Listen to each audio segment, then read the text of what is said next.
こんばんは。シンプルに暮らす40代独身 OL のあきです。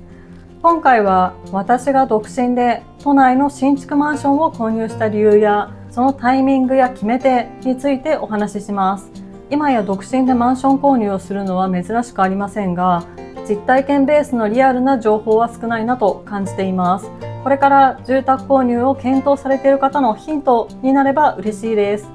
この動画は全4回シリーズでお届けします。第1回目の今回は、なぜ独身の私がマンション購入を考えたのか、一軒家でも中古でもなく新築マンションを選んだ理由、それと合わせて私が感じた新築と中古のメリットデメリット、そして購入の決め手やタイミングについてお話しします。ちなみに私が購入したのは都内の駅徒歩5分以内の約40平米の 1LDK のマンションで、価格は年収の約7倍ほどです。それでは早速、なぜ私がマンションを買おうと思ったのかからお話ししていきます。マンション購入を考えたきっかけは3つありまして、1つ目は快適な暮らしがしたい、2つ目が家賃がもったいない、3つ目は老後の住まいが不安だったからです。至って月並みの理由なのでサクサクお話ししていきます。1つ目の快適な暮らしがしたいに関して、それまで住んでいた賃貸は30平米でキッチンは一口コンロ、追い焚きなし、壁も薄めと少しスペックが低い家に住んでいて、少しずつ不満が溜まっていました。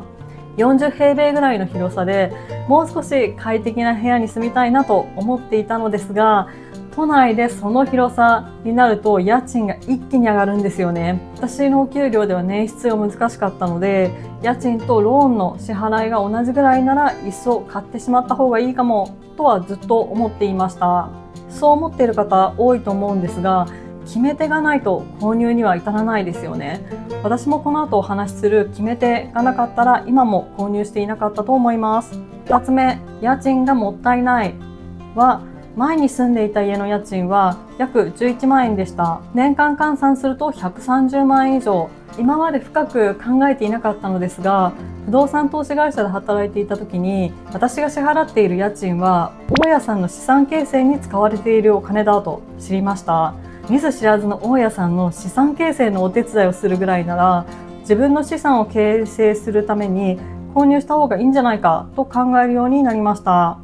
マイホームは資産にならないと言われることもありますが、きちんと利益が出る物件を選べば資産性は十分にあると私は思っています。3つ目、老後の住まいが不安。高齢になると賃貸の入居審査が厳しくなる現実があります。特に年金暮らし、単身、連帯保証人が立てられない方は審査通過が難しいことも多いです。また、将来もらえる年金額を考えると、東京で家賃を払い続けるのはかなり厳しいです。平均的な年金額が13から14万円程度。私の当時の家賃は11万円だったので、家賃と光熱費を払ったらほぼ残らないという現実にゾッとしました。それなら働いているうちにローンを組んで家を購入し、定年前に完済すれば老後はかなり安心だなと思いました。この3つが私がマンション購入を考えた主な理由です。次に、一軒家でも中古でもなく新築マンションを選んだ理由です。まず、一軒家は選択肢にありませんでした。というのも、今まで一軒家に住んだことがなくて、そもそも一軒家に住みたいと思ったこともなかったからです。次に、中古マンションを選ばなかった理由ですが、実は中古でも新築でもどちらでもいいなと思っていました。でも、私が探していたタイミングでは、希望エリアに中古マンションが1軒しかなくて、しかも価格が新築とほぼ同じだったので、だったら新築がいいかなと思いました。そしてもう一つ大きかったのは、現金をあまり使いたくなかったからです。新築ですとフルローンといって頭金0円で物件価格の全額をローンで借りられるケースが多いです。例えば3000万円の新築マンションなら3000万円丸ごとローンで借りることが可能です。一方、中古マンションの場合は頭金として物件価格の 20% 前後を求められることが多く、例えば3000万円の物件なら600万円は現金で用意しなければなりません。これは結構ハードル高いですよね。もちろん中古でも頭金なしで借りられる場合もありますが、金利が高くなるケースが多いです。そのため現金を減らしたくない人は新築、物件価格を抑えたくてある程度の現金がある方は中古の方が向いているのかなと思います。ちなみにもし次に家を買うならば私は中古を選ぶと思います。その理由は実際の部屋を見て購入できるからです。暮らしの満足度はそちらの方が高いんじゃないかなと感じます。私の今の部屋は土地は何度か見に行っていたんですけれども、その土地のどこに自分の部屋が位置するかまでは確認しておらず、実際に住んでみたら隣の建物が近い側だったんですよ。引っ越してすごいびっくりしました。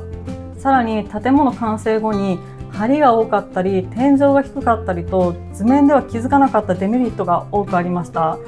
こういった現物とのギャップは中古物件の場合は内見ができるので避けられた事柄です。そのため次回購入するなら中古がいいなと思っています。ということで新築と中古のメリットデメリットをざっくりまとめました。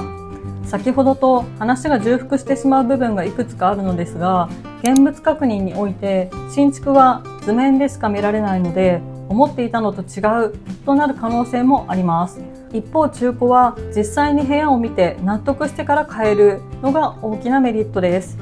ローンの組みやすさや金利に関しては新築はフルローンが通りやすい反面、中古は頭金が必要なケースが多く、金利も条件次第で不利になることもあります。続いて資産の減り方に関して新築の場合は買ってすぐ価値が下がる傾向にあり、中古は築年数にもよりますが相場が落ち着いていることも多いです。ただ昨今の都心部は販売物件よりも高値で中古物件が売買されるケースもあり、私が購入を悩んだ物件の一つが最近販売価格の2倍以上の価格で売り出されていて、とんでもなく驚きました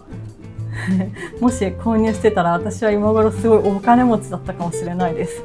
新築は損すると長年言われてきましたが、都心部においてはそれが当てはまらなくなってきているのかなと感じます。次に申し込みから引っ越しまでの期間に関して、新築の場合は申し込みしてから1年半から2年かかる場合もあります。私が当時見に行った物件は全部そのくらいでした。注意点はその間転職はできませんし、大きな買い物は控えた方がいいので少し窮屈かもしれません。一方中古は数ヶ月で引っ越しすることが可能です。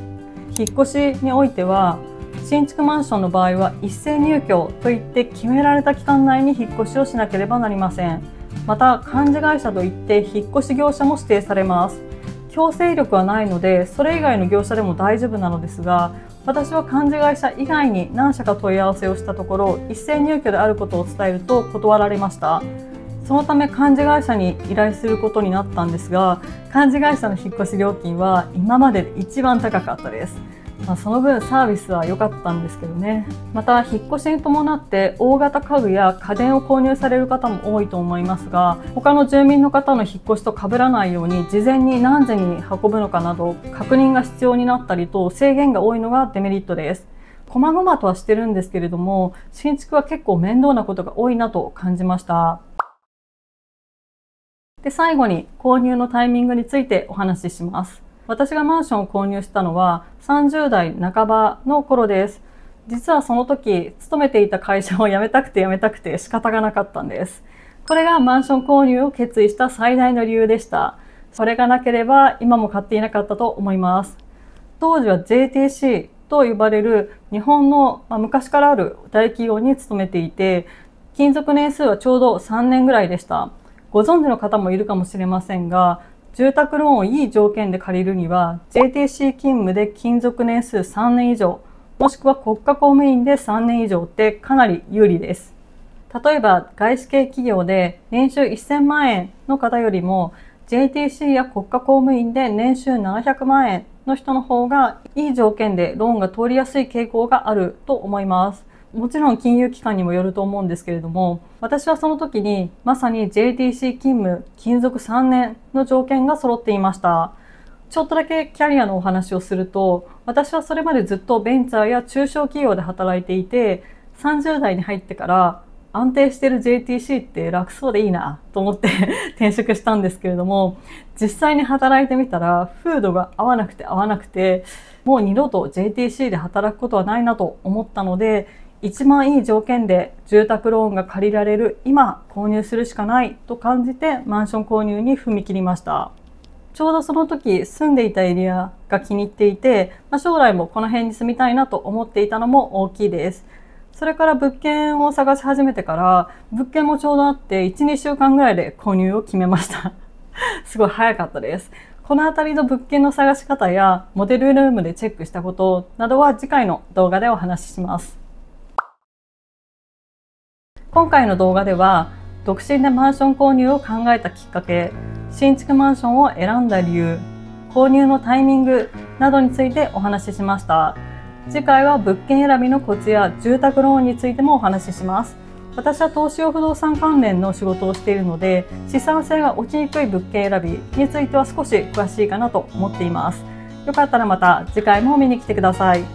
このチャンネルでは好きなものに囲まれて暮らすシンプルライフをテーマに暮らしや住まいについて発信しています。マンション購入に関する動画も時々アップしていく予定です。この動画が役立った、面白かったよって方はぜひ高評価、チャンネル登録お願いします。質問やリクエストはコメント欄でお待ちしています。ちょっとですね、最近というか3週間ぐらい前に風邪をひいてから咳だけが治らなくて、ちょっとところどころガラガラしているかもしれませんが、ちょっとご容赦ください。それではまた次回の動画でお会いしましょう。バイバイ。